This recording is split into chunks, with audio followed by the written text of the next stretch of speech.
Allez, bonjour à tous et bienvenue pour une nouvelle vidéo. C'est un petit récap, des foncières cotées. Rapidement, je vais vous présenter l'ensemble des foncières pour connaître les, niveaux techniques et c'est les foncières qui m'intéressent suite à ces différentes corrections. Comme d'habitude, je mettrai en description l'ensemble des logiciels à chaque fois on me demande. Je vais utiliser principalement, ProRealTime, c'est gratuit, hein, vous avez un accès sur le web avec un petit compte Google, il y a aucun souci. PhaseGraph, alors PhaseGraph, on en reparlera, mais voilà, je trouve que c'est un très bon logiciel, hein. J'ai également, pour ceux qui le souhaitent, eu une réduction sur ce logiciel en question. Je crois que c'est moins 25 de tête, dans la barre, comme d'habitude dans la description, avec un petit lien et le code. Et le dernier logiciel qu'on me demande également et le dernier logiciel que j'utilise, pareil, qui a un très bon rapport qualité-prix, je trouve. Pareil, vous avez encore une fois, l'ensemble des informations, des codes, des liens dans la description, c'est AllRate. Voilà, donc j'utilise principalement 3 logiciels. AllRate pour l'analyse fondamentale, on va dire, assez rapide, avec des screeners que je vais utiliser, pour une prochaine vidéo. FileGraph pour connaître si l'entreprise est survalorisée ou non avec des données, de qualité. Il y en a encore une version au-dessus que je n'ai pas. C'est la partie, vraiment, poussée, compta, mais honnêtement, on peut tout simplement regarder les résultats annuels pour connaître ces chiffres. Et l'analyse graphique, on a, Pro Realtime. Sur ce, on est parti. On va commencer par une foncière, belge, hein, Aedifica. On est dans le domaine plutôt de la santé. On est assez, défensif. Vous pouvez voir qu'il y a eu très peu de baisse. Est-ce que ça m'intéresse? Premièrement, la foncière ne m'intéresse pas plus que ça. Deuxièmement, bon, elle n'a pas énormément, corrigé contrairement à d'autres. Realty, alors c'est une foncière qui ressemble à Realty Income. On est en monthly, enfin même pas, on est en weekly, autant pour moi. Bon, en monthly, on est quand même, encore sur des niveaux techniques relativement hauts. Est-ce que j'investis sur une foncière qui est, d'un point de vue technique, qui n'est pas sur son oblique, de long terme qui est haussière? Moi, personnellement, non, je n'investis pas. J'attends que progressivement, elle revienne toucher cette oblique avant d'en acheter et ADC, Agree Realty, m'intéresse fortement. C'est pour moi l'une des meilleures, REITs en retail, hein, pour moi les mêmes meilleures que Realty Income, pour vous dire, hein. Alexandria, vous savez que j'ai dans le portefeuille, je vous ai déjà également sorti une vidéo sur ce sujet.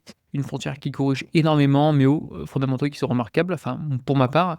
Je ferai évidemment une vidéo sur le rapport annuel qui est sorti là, il y a, moins d'une semaine.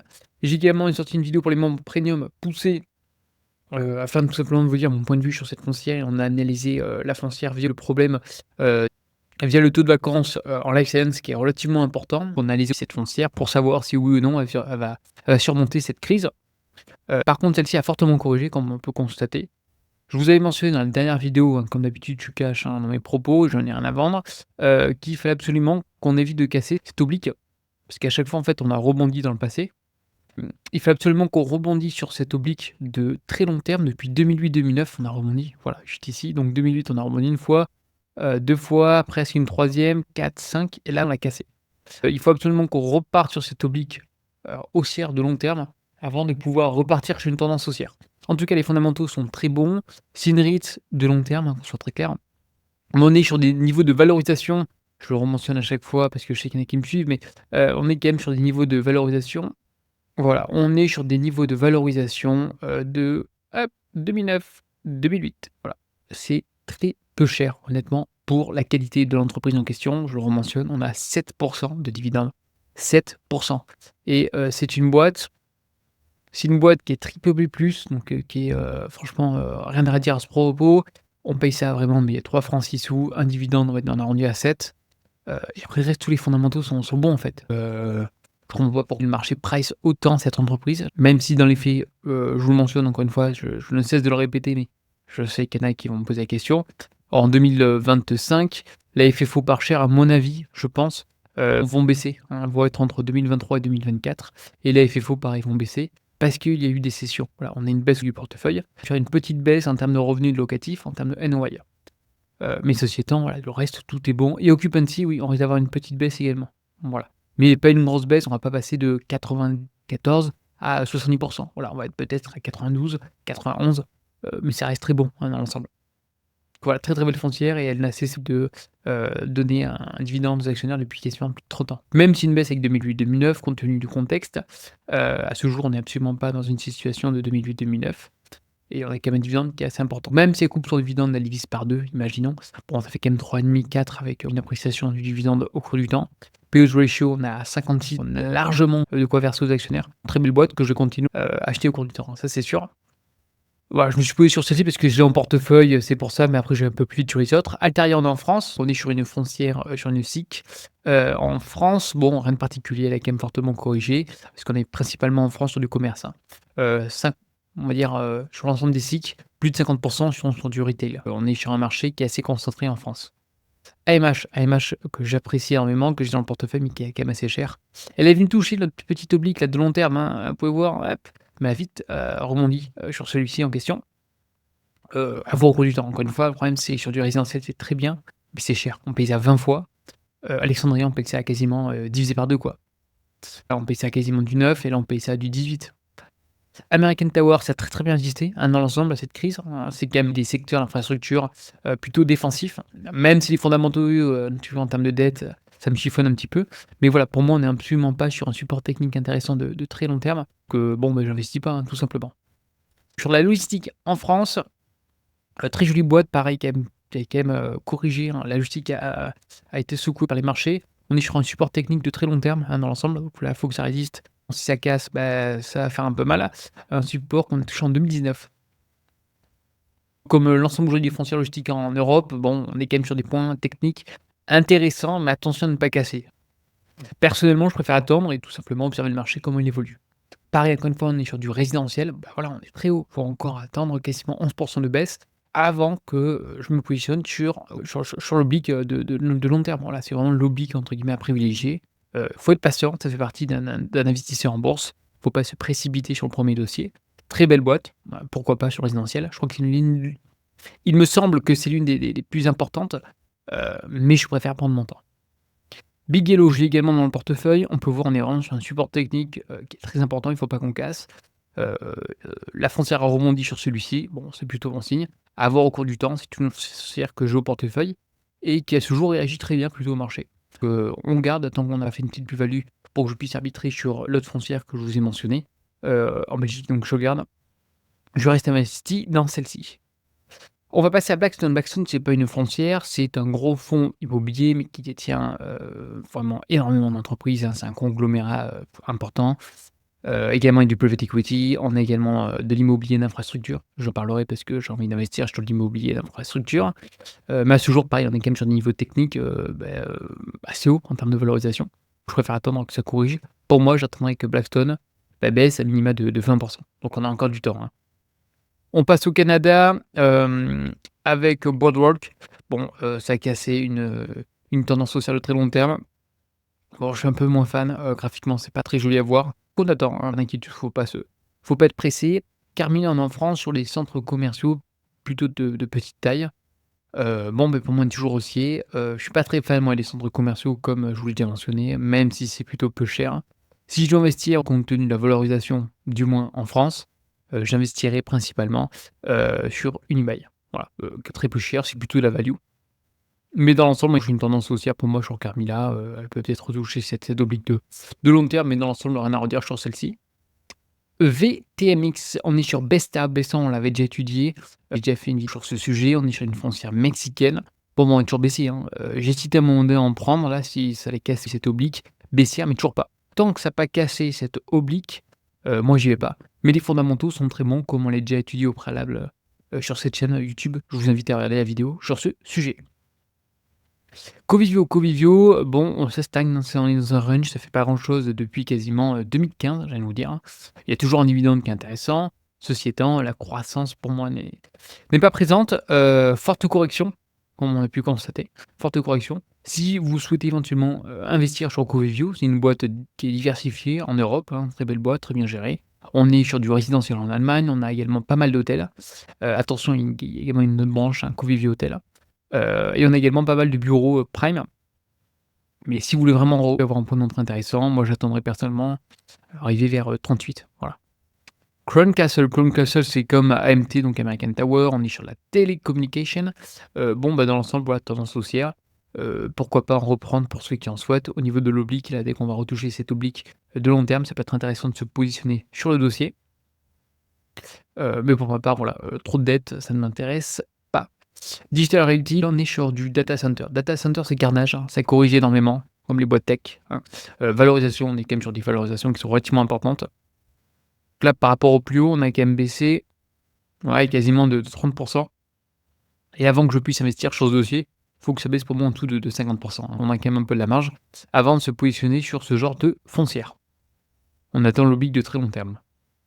Alors, East Group, très, très belle entreprise sur, de la logistique. Alors la logistique a fortement corrigé pour plusieurs raisons. Évidemment que, si les droits de douane, hem, sont actés, hein, dans 90 jours, on verra ça, évidemment que ça peut complètement bouleverser, le marché. On verra ça également avec Rexford, hein, qui est à proximité, d'un port un port les plus grands, les plus importants des États-Unis. Mais ça peut complètement changer, le marché et les échanges. Par conséquent, les foncières en logistique sont, fortement touchées par cet aléa.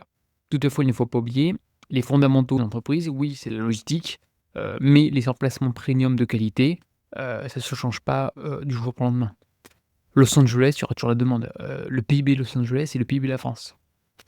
Même si on a des mesures qui arrivent, on a un marché, en termes de commerce, logistique, c'est quoi? C'est de l'entrepôt, c'est du stockage, ça va être des échanges. Évidemment, des droits de douane, ça va limiter les échanges. Par conséquent, on peut avoir premièrement, des baisses en termes de croissance pour les foncières parce que de la logistique, l'avantage de la logistique, c'est qu'un entrepôt, faut moins d'1 an, hein, à peu près, pour en construire un. C'est très rapide à faire. On est quand même sur des baux longs, en général. Encore une fois, ça dépend des boîtes, des entreprises en question. On est plutôt sur des fermes, plutôt, de long terme dans l'ensemble. Autre point, c'est qu'en niveau CAPEX, c'est-à-dire pour renouveler l'actif, ça coûte pas extrêmement cher, hein, et on le loue, quand même à des prix assez intéressants par rapport au coût de construction. Le premier temps, c'est qu'on risque d'avoir une inflation qui risque de grimper aux États-Unis, au niveau des entrepôts, baisse de marge, et si l'activité baisse, bon, bah, ça va être compliqué de trouver de preneurs. Donc voilà, la logistique, prend un coup, hein, très clair.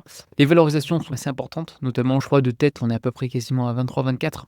On est à peu près à, ouais, bah, 26, autant pour moi, on est même encore à 26, donc 26 fois, c'est vraiment très, très cher. C'est une qui est très cher dans l'ensemble, hein. On est une moyenne de, 25. Je mettrai jamais ce prix-là pour une entreprise pareille. Il faut attendre que ça baisse, hein, il faut être patient comme d'habitude, mais très, très belle boîte, très bien gérée, très peu de dettes. EGP, voilà, donc 100. Moi, je trouve que c'est une boîte le mieux gérée en termes de logistique, donc on paye ça assez cher. Un dividende depuis 39 ans, voilà, 39 ans, hein, depuis. Il y a quand même un savoir-faire qui est important. Une boîte qui a connu une baisse du dividende jusqu'en 93 avant de repartir progressivement. Une croissance, bon, bah, de chiffres, un peu de ratio qui est de 67. Bon, ça va, on n'est pas à 80. Et après, bon, des fondamentaux exceptionnels. Faut pas oublier que ces années-là, hein, 2015 jusqu'à 2020, avant la crise, Covid-19, on avait des taux qui étaient relativement faibles. Par conséquent, on avait une explosion, notamment des foncières cotées, qui était, juste, relativement importante. La dette, vous pouvez voir la dette, on est passé de 61 à 30. Un vrai travail sur la dette. Un ICR à 11,5 exceptionnel.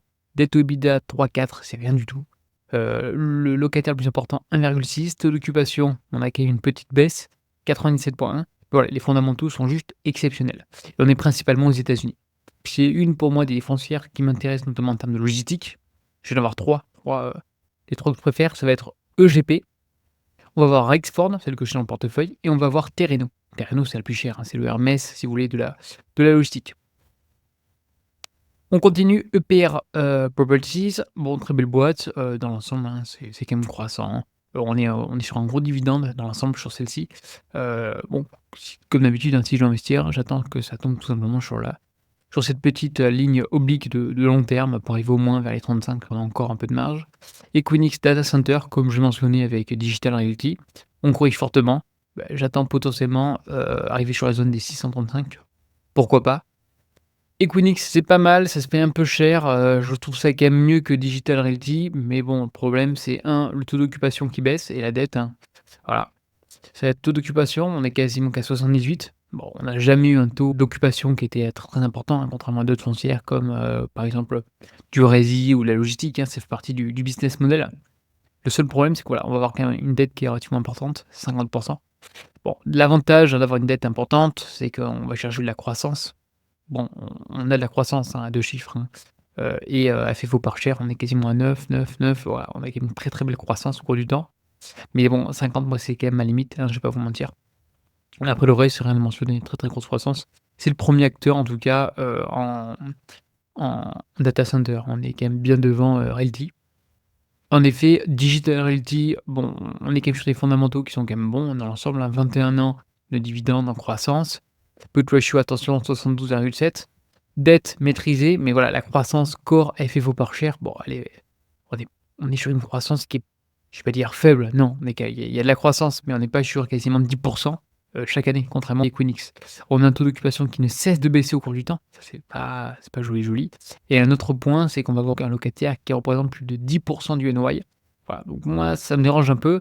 Equinix, si on reprend Equinix gentiment, tout est bon, sauf la dette. Il faudrait, par la suite que Equinix travaille sa dette. Ça se paye quand même un peu cher, hein, on va attendre progressivement, mais pourquoi pas une petite position sur Equinix, lorsque la valorisation, sera intéressante. EQR, donc equity résidentiel, pareil, hein, on attend que ça revienne tout simplement sur cette oblique de très long terme. Le rési est important à avoir dans le portefeuille. C'est pas sexy, hein, d'avoir forcément, du rési, mais je vous assure, c'est important. La plupart des, fonds de management, enfin des boîtes en asset management, bon, cherchent aujourd'hui du résidentiel de qualité, hein. C'est ce qui permet d'absorber les crises. EPRT, pareil, très belle boîte, c'est comme Agri Realty, c'est mes 2 préférés, je viens de vous dire, dans le retail. Bon, le problème, voilà, je vous fais pas de schéma, on est au plus haut à ce jour. Il faudra tranquillement attendre qu'on revienne sur cette oblique de long terme. On a quand même une jolie correction, hein, on est arrivé sur la moyenne mobile exponentielle, donc 200 périodes, on est venu rebondir sur celle-ci, mais on attend, faut être patient, ça fait partie du jeu. On a subi une baisse, soit, mais je vous assure, sur certaines valeurs, il faut encore attendre, au moins 20 à 30. On continue avec de l'habitation, du résidentiel, Essex Property, on attend tout simplement que ça corrige pour arriver sur ce petit canal, de long terme. Depuis 2008-2009, voilà, une jolie, oblique de long terme, un joli support, faudra tout simplement attendre, qu'on touche le support, je vous le dis à peu près, enfin les 220-230, voilà, ça pourrait être, intéressant à ce moment-là, mais pour l'instant, on ne prend pas, pour ma part, je ne prends pas de position. Extra Space, j'en ai sur de l'entrepôt, sur du stockage, pareil, encore une fois. Boîte intéressante.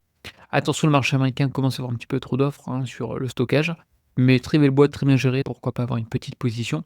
L'objectif étant diversifier en termes de classe actifs, localisation. Voilà, c'est surtout ça qui sont importants. On attend progressivement. Pour l'instant, moi, ça m'intéresse pas. On part cette fois-ci en Suède. Très belle boîte, on est plutôt sur une boîte diversifiée avec du retail et de l'habitation. Ça corrige. Si je dois prendre une position dans un truc gourmand, j'attends un support technique, voilà, dans ces zones-là à peu près.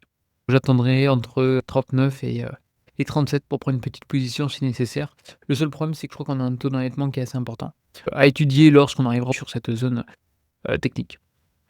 FR, Fast and Fuel, très belle boîte en logistique, même propos, pour moi je trouve qu'on est encore un peu haut. J'attends qu'on touche cette zone, des 38 à peu près pour prendre une position. Mais, très jolie boîte, hein. Vous pouvez voir quand même que 2008-2009, elle est quand même passée de, on va rester précis, on a perdu 95 je sais pas si vous vous rendez compte, mais 95 c'est considérable. Voilà pourquoi il est important d'investir progressivement et d'un coup, et diversifier ses investissements. Je vous parle de foncière cotée, pour moi c'est une super classe d'actifs, surtout en ce moment, pour moi elle est sous-valorisée. Mais n'oubliez pas d'investir dans d'autres classes d'actifs également. INEA, on est en France, on est sur du bureau neuf, ça c'est l'avantage, c'est la particularité de celle-ci, c'est qu'on est exclusivement sur du neuf en métropole. Alors on est un peu sur Paris, mais principalement en métropole. Pour ceux qui sont un peu RSE, qui souhaitent investir dans les différentes métropoles en France et non pas que Paris, ça peut être intéressant. Vous pouvez voir quand même, on est dans l'ensemble, on est sur une tendance haussière et on est sur un rendement à peu près, à ce jour de 7 à 8 donc qui est quand même assez important. Très belle foncière, moi pour ma part, si je dois en prendre, j'attendrai que ça corrige pour arriver, vers 30 €, sachant un ANR qui est décoté à hauteur de 30. C'est l'actif net réévalué. Et Gecina, on continue dans le monde des bureaux. Alors là, c'est un peu l'opposé, je viens de vous dire. On passe d'une petite foncière sur du neuf à une énorme foncière qui est principalement sur Paris, sur du prime. Si vous voulez investir sur du prime, parisien, des super, immeubles, de bureaux à Paris, c'est Gecina. Vous voulez jouer à la diversification sur les petits immeubles avec des locataires de qualité, mais en métropole, Lyon, Bordeaux, Marseille, ainsi de suite. Investissez sur INEA. Là, on est arrivé, on est venu casser cette oblique, pareil, ce support de très long terme depuis 2008-2009. Personnellement, les bureaux, pour l'instant, ça ne m'intéresse pas plus que ça compte tenu du marché, hein, qui est pas encore porteur. Il faut attendre un retournement, hein. J'attends vraiment qu'on arrive à passer cette crise et qu'on puisse voir tout simplement davantage de transactions sur les bureaux. Pour l'instant, les investisseurs ne se positionnent pas sur cette classe d'actifs, même si je vous dis, hein, Gecina a un patrimoine qui est remarquable et des fondamentaux qui sont très bons. Goodman, alors Goodman, ça m'intéresse fortement. C'est une foncière australienne, ça c'est sûr, j'attends qu'elle revienne sur ce support, mais je vais en prendre, c'est sûr, hein. Diversifiée. Alors voilà, oui, c'est diversifié. On a du data center principalement en Australie, mais pas que, également un peu en Asie, en France aussi, bref. Très, très belle foncière, on en reparlera, à un moment T, voilà, pas d'inquiétude sur ce point-là. Icad, alors Icad, j'ai déjà fait une petite vidéo, bon, il s'est rien passé de particulier. Pour ceux qui souhaitent investir, moi je vous conseille de casser cette oblique de très long terme. Voilà, il faut venir casser cette oblique, c'est-à-dire passer au-dessus des, 20-21 quoi. À mon avis, ce qu'on va faire, c'est peut-être qu'on va toucher cette oblique de très long terme à 17 €. J'espère qu'on va pas la casser et après on va travailler avant de repartir progressivement. Encore une fois, lorsqu'on investit sur Icad, on investit principalement sur la promotion et non sur la foncière de bureau. Et encore une fois, je trouve que la foncière de bureau, les immeubles sont un petit peu moins qualitatifs que un Gecina, ça c'est sûr, et Kinea. Si vous voulez investir dans les bureaux, encore une fois, c'est pas des conseils, hein, c'est juste, le petit avis, un petit ménage particulier qui serait dans le monde de la finance immobilière, soit INEA, soit Gecina. Voilà, si tu veux investir, hein. Même si on a un très, très gros dividende. Colonial, ça on en reparlera encore une fois à un moment T. Pourquoi? Parce qu'on va voir également Foncière Lyonnaise, c'est le premier, c'est l'actionnaire majoritaire de Foncière Lyonnaise, un très, très beau portefeuille pareil parisien, qui s'est fait absorber tout simplement par Colonial parce que c'est l'actionnaire, majoritaire et Colonial dispose de très beaux immeubles à Barcelone, pareil, c'est du prime, mais en Espagne. Donc voilà, on est sur un support, 2022, 2024 et 2025. Pourquoi pas jouer encore une fois, ce support de très long terme? Allez, je vais terminer par IPPR et puis après je coupe et je referai une vidéo, pas d'inquiétude. IPPR, on est sur du cannabis. On va parler également de cette foncière parce que honnêtement, elle a de très bons, fondamentaux, hein, dans l'ensemble. À part un locataire qui représente un certain montant, je ne me rappelle plus exactement. Voilà, on va avoir un problème, c'est largest tenant, 16. Voilà, je suis pas fan lorsqu'on dépend, d'un locataire à plus de 10, sachant que les locataires, bon, c'est pas des locataires premium, hein. Voilà, Pharmacan, qui connaît? Je crois pas, voilà. C'est pas du Amazon, hein, voilà. Par conséquent, attention, on a déjà eu des problèmes de paiement. Autrement, au niveau croissance, c'est plutôt bon dans l'ensemble. Attention 2024, les revenus par action ont diminué. Pourquoi? Parce qu'on a un petit problème de paiement, voilà. Très peu de dettes, un taux d'occupation qui est à 98 et là, c'est en train de stagner au niveau, de la surface du parc immobilier. On a quand même un très, très gros dividende, 16. Voilà, moi, dès qu'il y a un truc à 16, je dans ma tête, c'est attention warning, parce que c'est trop important. P/E ratio 84, c'est quand même conséquent, attention, mais on paye ça très peu cher, hein. 5 fois la FFO. Si on regarde sur Phase Graph, voilà, on paye ça vraiment, c'est très peu cher. Ça se payait, on va dire, quasiment 26 fois, donc plus du double. Ça veut dire fois 5 quand même. On arrondit, hein, 5 fois 5, 25. 5 fois le prix, voilà. Attention lorsque vous investissez, sur des, classes d'actifs un peu à la mode, cannabis, waouh, c'est chouette, c'est génial. Attention, on revient sur les fondamentaux. Si les entreprises, en tout cas, qui gagnent de l'argent, donc c'est quand même un bon point. Personnellement, je connais pas le business model, heu, très, très bien de ce genre d'entreprise parce qu'on est quand même sur une entreprise qui a 8 ans. C'est quand même assez jeune. On est sur du cannabis. Est-ce que c'est essentiel? Personnellement, je pense pas, mais je peux me tromper, hein, et voilà, c'est à creuser dans le détail. Mais pour moi, les locataires ne sont pas assez solides et ce qu'on oublie, c'est souvent on revient aux sources, hein, mais le plus important, c'est le locataire, parce que si le locataire ne paye pas, on va avoir des conséquences sur, les revenus. Pour moi, les locataires sont pas assez solides, c'est une classe d'actifs que je ne maîtrise pas assez, heu, par conséquent, je n'investis pas sur celle-ci. Avant qu'on se quitte, rapidement, n'hésitez pas à liker, à vous abonner, je suis preneur de toute remarque, hein. Si vous voulez que je rentre davantage dans le détail sur certaines foncières, la prochaine fois vous me marquez les foncières que vous souhaitez, que je prenne mon temps pour les présenter, que je rentre un peu plus dans le détail, par exemple. Si j'en oublie également, n'hésitez pas à me les mentionner dans les commentaires, hein, ce sera avec plaisir que je rajouterai la petite liste. et la suite dans une prochaine petite vidéo. Allez, merci à tous. Bye bye.